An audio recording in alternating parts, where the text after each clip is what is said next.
जी हाँ दोस्तों, तो क्या शरद पवार की एनसीपी के बजाय अब ऑपरेशन लोटस की नज़र अजीत पवार वाली सुनेत्रा पवार की एनसीपी पर है?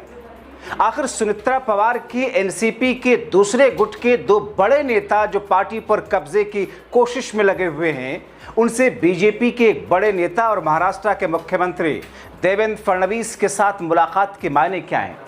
आखिर इस गुप्त मुलाकात के बाद में सुनेत्रा पवार कैसे फट पड़ी और कैसे उनका आक्रोश बाहर आ गया? स्वागत है आप सभी का। आप देख रहे हैं द राजनीति का विशेष सेगमेंट खबर और विश्लेषण। मैं हूं जब्बार खान।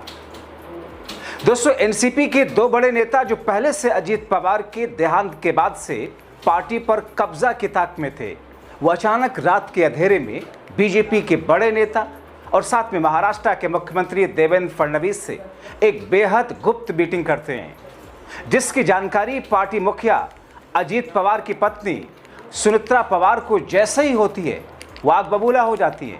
जाहिर तौर पर यह किसी के लिए भी झटके की खबर होगी। ऐसे में दोस्तों, महाराष्ट्र को दशकों से कवर करने वाले कई बुद्धिजीवी और पत्रकार ये दावा करने लगते हैं कि मुलाकात अब अजीत पवार वाली सुनेत्रा पवार की एनसीपी के टूट की तरफ ले जा रही है। तो क्या मानसून सत्र के शुरू होने से पहले ही टीएमसी और उद्धव ठाकरे के सांसदों को तोड़ने वाली ऑपरेशन लोटस की जो रणनीति थी, उस रणनीति में जब शरद पवार सीधे सीधे फिट नहीं बैठे, तो फिर सुनेत्रा पवार की पार्टी को दो हिस्से में करके उस पार्टी को आने वाले दिनों में पूरी तरीके से खत्म करने की कोई नई रणनीति है? तो क्या अब ऑपरेशन लोटस अपनी ही सहयोगी सुनेत्रा की पार्टी एनसीपी के खिलाफ लग गई है? क्या सुनेत्रा पवार और पुराने नेताओं के बीच पार्टी पर पकड़ को लेकर संघर्ष है, जिसे बीजेपी कैश कर रही है? दोस्तों, पार्टी के राष्ट्रीय सचिव सच्चिदानंद ने हाल में ही सुनेत्रा पवार की राष्ट्रीय अध्यक्ष नियुक्ति को चुनौती देते हुए कानूनी नोटिस भेजा था, जिससे पहले मार्च महीने में सुनेत्रा पवार ने चुनाव आयोग को एक पत्र लिखा था कि 28 जनवरी के बाद से पार्टी की ओर से भेजे गए किसी भी पत्राचार को मान्य न माना जाए। और इसके बाद एक और विवाद तब हुआ था जब चुनाव आयोग को भेजी गई राष्ट्रीय कार्यकारिणी की सूची में सुनील तटकरे और प्रफुल्ल पटेल के नाम शामिल नहीं थे। सुनील तटकरे और प्रफुल्ल पटेल ही दरअसल अजीत पवार की पार्टी में शुरुआत से ही आंखों की कांटे की तरह से थे। सुनेत्रा पवार के सामने तो और ज्यादा मजबूत होकर खड़े। ऐसे ही घटनाक्रमों के बीच अब फडणवीस के साथ तटकरे और प्रफुल्ल पटेल की बैठक का विवाद सामने आया। इसी बीच में दोस्तों, जबकि सुनेत्रा पवार के विरोधी गुट ने रात के अंधेरे में बीजेपी के बड़े नेता के साथ साथ सीएम फडणवीस से गुपचुप मीटिंग कर ली, तो सुनेत्रा पवार की नाराजगी और आक्रोश बढ़ा।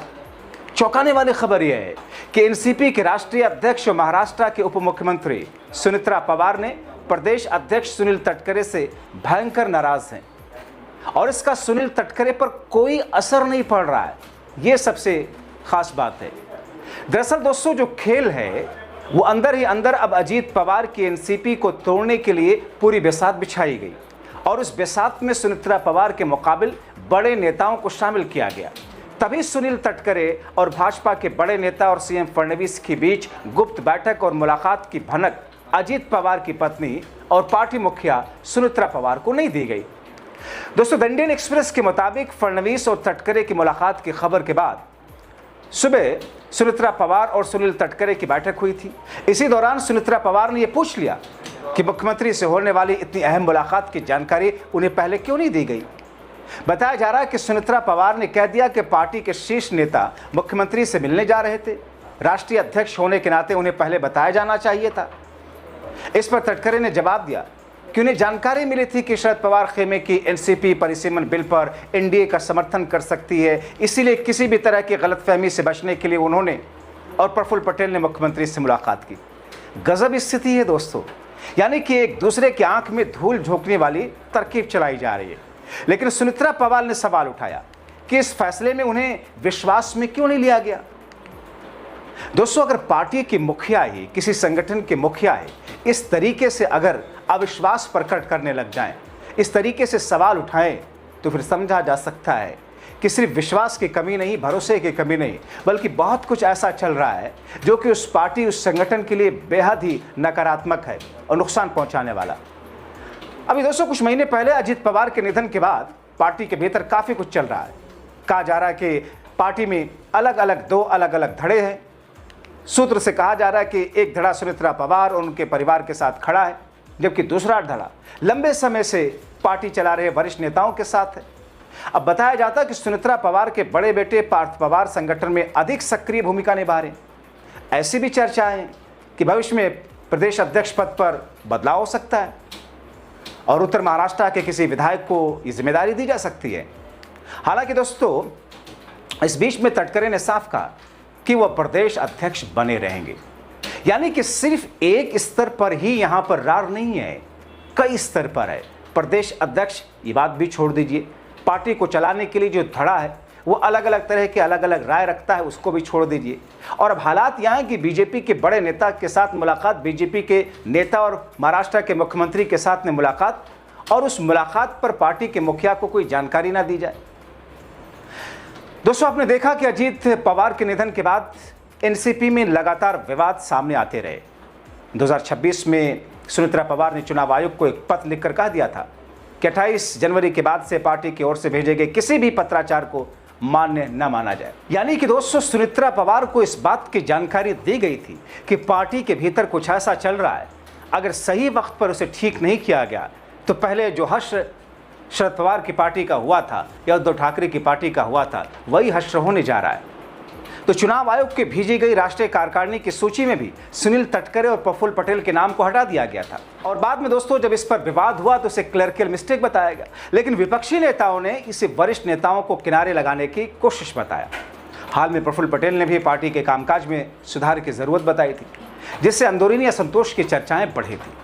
अब इस बीच दोस्तों, पार्टी के राष्ट्रीय सचिव सच्चिदानंद ने हाल में सुनेत्रा पवार के राष्ट्रीय अध्यक्ष और उस पद की नियुक्ति को चुनौती देते हुए कानूनी नोटिस भेजा था।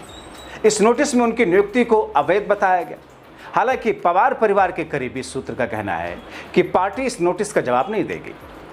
वो मानते हैं कि अगर नोटिस के पीछे कोई राजनीतिक मंशा है तो खुद सामने आ जाएगी। इसीलिए कहा जा रहा है कि सहयोगी होने के बावजूद सुनेत्रा पवार के एनसीपी को तोड़ने या फिर पार्टी में एक धड़े को अपने पक्ष में रख करके बीजेपी जब चाहे उसका फायदा उठाने की कोशिश जो कर रही थी, अब उसको आखिरी स्टेज तक ले जा रही है। और ऐसे में सुनेत्रा को लगता है कि आगे कभी भी हमारा हर्ष ममता गुट की तरह हो सकता है। और इसीलिए दोस्तों, ये प्लान तैयार हो रहा है कि क्या सुनेत्रा पवार की एनसीपी या फिर अब शरद पवार की एनसीपी एक साथ आए। अब दोस्तों, ऐसे में खबरें आने लगी कि कई विधायकों का मानना है कि अगर शरद पवार गुट और सुनेत्रा गुट मिल जाते हैं तो पार्टी फिर से मजबूत हो सकती है। हालांकि अभी तक किसी नेता ने आधिकारिक तौर पर ऐसी मांग उठाई नहीं। जब तक पवार परिवार के भीतर नेतृत्व को लेकर सहमति नहीं बनती, तब तक किसी बड़े राजनीतिक फैसले की संभावना ना के बराबर है। अब अजीत पवार वाली एनसीपी की अंदरूनी खींचतान का असर संगठनात्मक कामकाज पर भी दिखाई दे रहा है। अभी तक पार्टी ने युवा मोर्चा अध्यक्ष की नियुक्ति तक नहीं की है। आप समझ सकते हैं, महिला मोर्चा अध्यक्ष का पद भी खाली पड़ा हुआ है। महाराष्ट्र महिला आयोग के नए अध्यक्ष की नियुक्ति तक नहीं हुई है। वित्त मंत्रालय को लेकर भी स्थिति साफ नहीं हो पाई है और अजीत पवार के निधन के बाद इसका कार्यभार मुख्यमंत्री देवेंद्र फडणवीस ही संभाल रहे हैं।